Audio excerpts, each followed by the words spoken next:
morning. Today's conference centers on the theme of creativity and passion and leadership. All good qualities, right? And yet, I think we would agree that in and of themselves, they're not enough to sustain us. For we've all seen passion be skewed by anger and fear. We've seen our political leaders become skewed, period. And we've seen how quickly creativity can become stale and devolve into something more like advertising or propaganda when it's not coming from a place of human connection, of authenticity. I think we would agree that we don't want to just be led anywhere, but to reach forward for a better place, we need to come from a place of empathy. My earliest memory is of the power of art and empathy. I remember being just 5 years old in Montessori school where you could choose your own work, a good method. And I often chose to draw maps and draw anything. And I remember working at the easel when what seemed to be just beautiful swirling shapes of color suddenly began to look like continents. And the continents began to look like a map of the world. And along one side of the picture, some swirls of color started to look like a figure, a smiling giant who seemed to stand and look out over all creation. And I felt good. And I wanted to take this picture home to my parents. So I went home, and my parents had been fighting. And in fact, a few years later, they got divorced. But in that moment, when I shared my art with them, their faces lit up. And we were, all three of us, transported to another place. And for the first time in my life, I felt that I had something to give them that they didn't already have. I felt it wasn't just about me. It was about a transformative experience, seeing the world in a new way. It wasn't just about me. It was about a transformative experience, seeing the world in a new way, seeing each other in a new way. I was lucky that my parents were very supportive. My father gave me an easel, and this is my first studio next to the furnace. It looks cramped, but there was lots of space in the picture. Back then, in the late 60s and early 70s, we just had a little black and white TV, but in art, it was in color. And the channels were limitless. I painted for pleasure, for the love of it, the passion. But as I grew up, I never thought of going into the arts as a career because I began to absorb some debilitating notions about art. As it turned out, it seemed that many of the artists were white, male Europeans, or of recent European descent. And not only that, it seemed that all the stories I heard about artists were that they were narcissistic, heavy drinking, chain smoking womanizers. Not role models for me. Not only that, when I got to college, the textbooks were still full of white men. Many of them great artists, of course, but where could a person of color, or a woman, or a person of any personality fit into that rubric? Yet, somehow, after going down other avenues, I persisted in art, and it was partly because of my passion. But it was also because I began to meet real people, not myths, but real teachers and artists who worked not from that narcissistic place, but from a core of empathy, which allowed them to be open to new ideas and possibilities. So in the next few minutes, I want to share with you some art by people who are, for me, a different kind of model of creativity and passion and leadership, a model that can lead us to a place of greater communion with each other and with the environment. The first artist I want to share with you is Alice La Kahana. I had the opportunity to curate an exhibit of many of her works about 15 years ago, and to meet this extraordinary artist in person.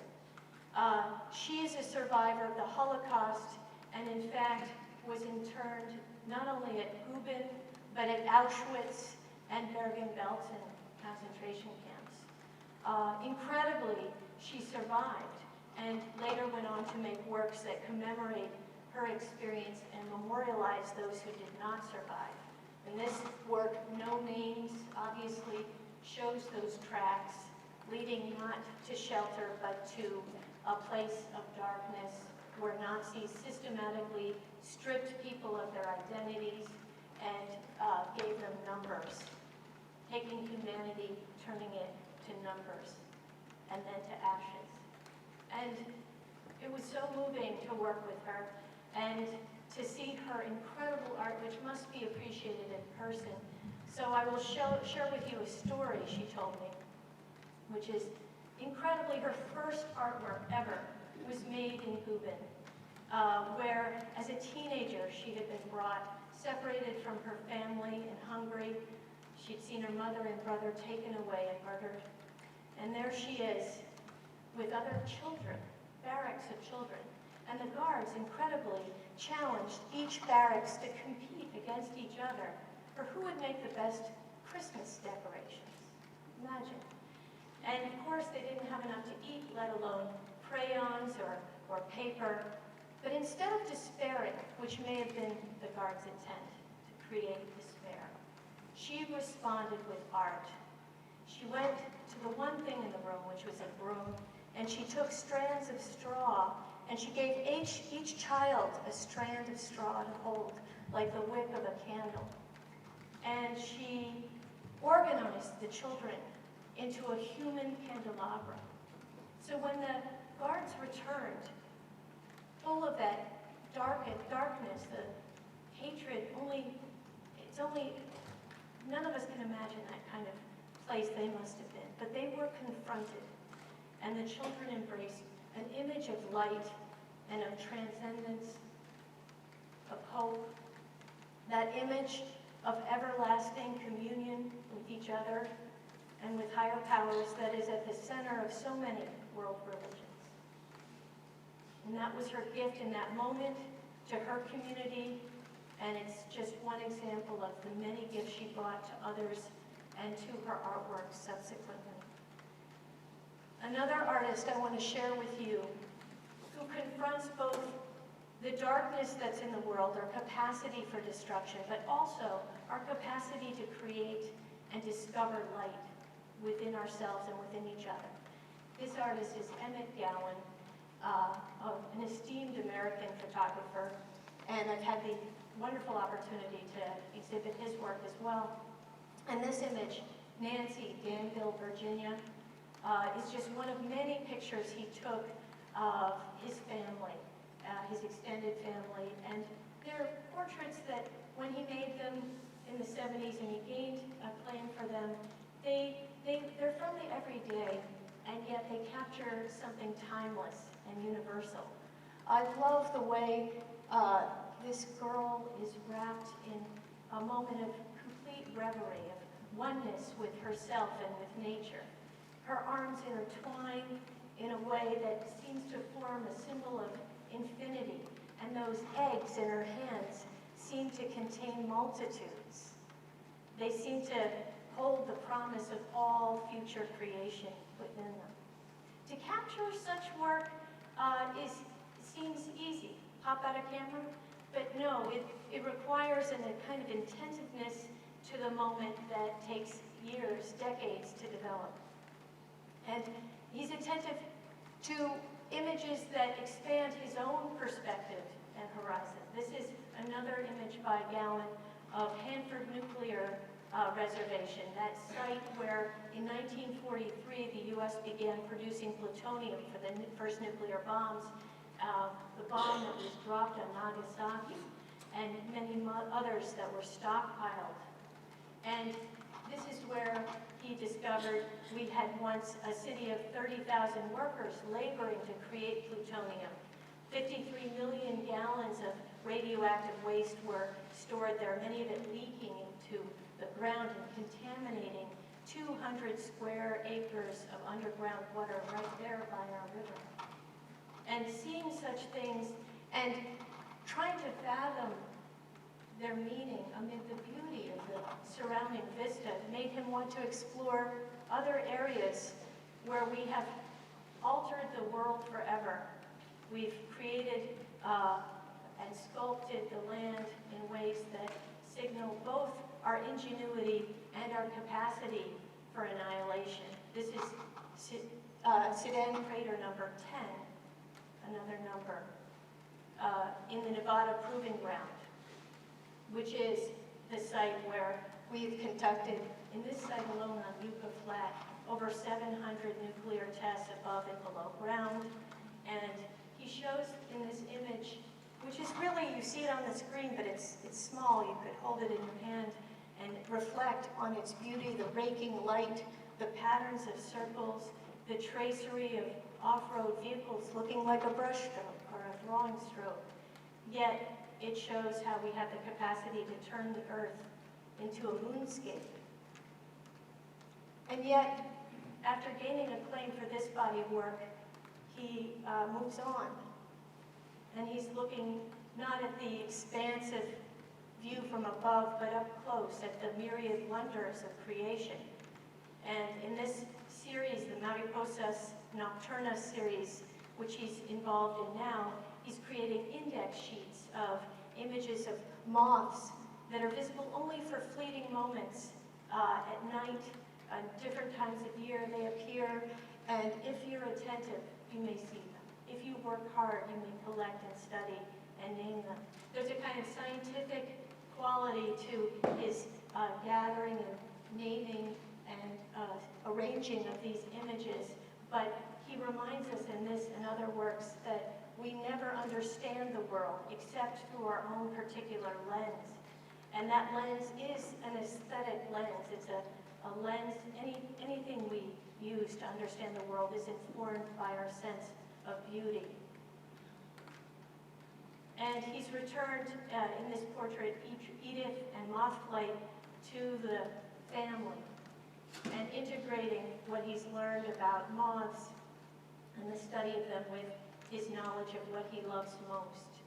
And in this image, where the moth flight is captured through a slow shutter speed, you see these arcing halos of light surrounding Edith, like emanations of thought, like the embodiment of spirit. These remind me of the arcing halos of light that I've always admired in the work of Charles Birchfield. I've always loved his work, grew up looking at it, and this painting, Mist Phantoms at Dawn, may seem fantastical, hallucinatory, wholly invented, but to me it's very true to the experience of nature, not just its appearance, but how we feel in nature, how the sounds of the crickets or the peeper frogs are in the woods, sometimes teeming with sound. My experience of the Connecticut woods, where I grew up, profoundly affected my sense of both art and community and way of being in the world. And Birchfield's ideas and the reality of the complexity of nature formed a kind of aesthetic, an appreciation for complexity. And I love the way I took this as a teenager, not to make an artwork, but to pay attention to what had just happened. The snow revealed branches and traceries of complexity that I hadn't seen before. And it also concealed so much. So art was showing me, helping me see how to look more deeply and be attentive in each moment. And these woods were a refuge for me, and still are. They are the landscape of my memory, and these woods have since been ruined through development. But as I work in my own studio, and this is one of my works, it is a 6-foot-tall carved and inked wood panel triptych called Midnight Glory. I often work at midnight when the kids are asleep. And as I delve into the wood, carving into it, I'm responding to the wood grain right there from my materials, and I'm also thinking about what I treasure in nature. Some of it is lost to development, but so much of it is there to be treasured and preserved and reflected upon. The textures of nature are very real to me. And the cacophony and complexity are things that we can't capture in an advertising logo. It's a journey. And I would never look at nature without thinking about community. And the complexity of this crazy quilt made by my great-grandmother comes from the fact that it was made by many hands. And I've had the opportunity to be part of a quilting group for many years where wisdom and experience have been imparted to me by my dear friends, along with scraps of fabric. And gradually, naturally, scraps of fabric have begun finding their way into my own artwork. This is another image. And like Emmett, and like so many artists, I don't try to make every work look like the others and make it a product. This is called cornucopia. It's a mixed media image of the fullness I see in nature. And in it are scraps of fabric from friends. And this is called Uprooted. This is a picture I made when my family was uprooted. My mother had suffered a brain aneurysm several years ago, and although she survived, we quickly realized we needed to move her from her home of 45 years and where those beautiful woods had been. We needed to move from that place and bring her to a place where she could have more support. And in letting go of things, of furniture, of art, all kinds of things, we also had to decide what could be preserved. And I think about how nature is built upon the mulch and litter of what's died and what's been lost, and how art too takes what's fallen apart and reassembles it in new ways, making it fresh, hopefully, for ourselves and for others. And so this piece, Uprooted, takes its imagery from the landscape that I grew up in, but it incorporates fragments of my mother's dress and elements from friends, thinking about how uprooting is not just a place of loss, but also perhaps a new beginning. And this piece is called Inheritance, because as we were moving my mother, there was a play rug she had knotted for her grandchildren.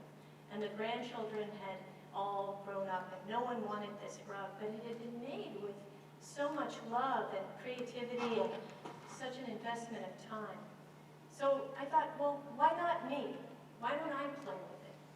So I cut it up, which is my way of play, and I used the back side of it. I used the front side. I combined it with collage elements, with pastel, and I thought of the aerial views of Emmett Gowan, and I thought about how the terrain, the landscape is like the terrain of our imagination, and we don't go there alone, we go there together.